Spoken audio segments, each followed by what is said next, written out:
How long did it take you all to set this up after the disaster? You know, end of September. How quick were you guys up and running? Sure. So we set the system up on October 2nd. It takes about 5 to 6 hours to set it up. And then once it's up and running, you know, we can produce roughly about 4,000 gallons a day of potable water. Wow. And so we've been doing that since, like I said, about October 2nd. So we're going on a little over a month in this standpoint. Got it. Do you have these set up elsewhere? Yes, around the mountains? We had 3 of them set up previous to that. We had one in Burnsville, Okay. which is just about 10 miles away, and we had another one over in Yancey County. Those have been since, you know, shut down and closed, so we're still operating this one, and we still take water to 2 other points in the city. Got it. But people are, you know, getting around. They're getting more. There is water coming to their house now, although a lot of it's not drinkable yet. The city of Asheville is working very, very hard to get that taken care of. Right. Can you walk me through a little bit how this system works then? Sure. So let's go here to the back. I think that's the best place. Sorry. No, you're good.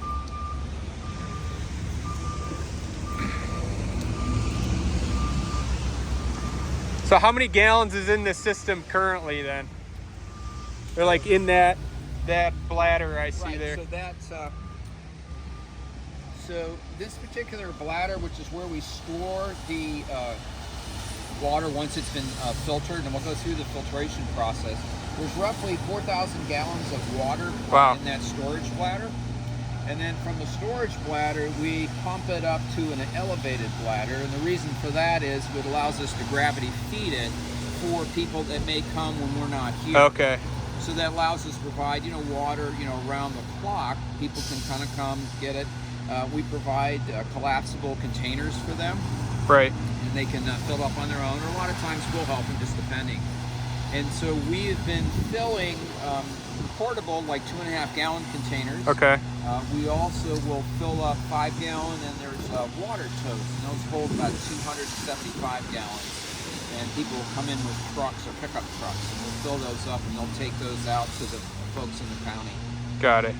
And then what do we got going on here then? Yeah, so if you come over this way, so Wow. Jeez. you see that up there? Yeah. There was a little bit of erosion. Right.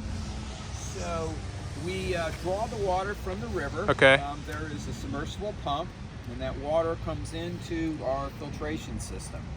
So we go through a number of different steps. We have, this does sand separation.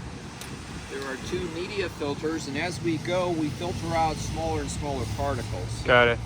75 micron on these sand filters. The media filters are 40 micron, so it works through there. It comes through a 1 micron filter, a 1/2 micron filter, and then we have an ultraviolet light disinfection.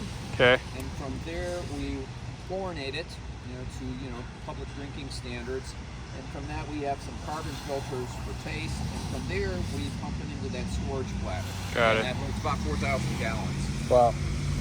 And we produce about 10 gallons a minute of filtered water. Okay. And so we store it there, and then people, come and be able to benefit from it. Right.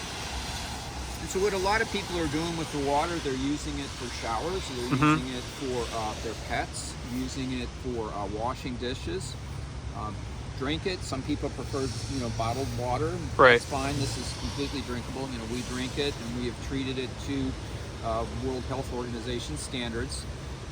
The other part of it is we also have permission from the state of North Carolina to use this system here, during this emergency. Okay. Because that's, very important. We want to make sure that we're providing quality, Right. Safe water for people.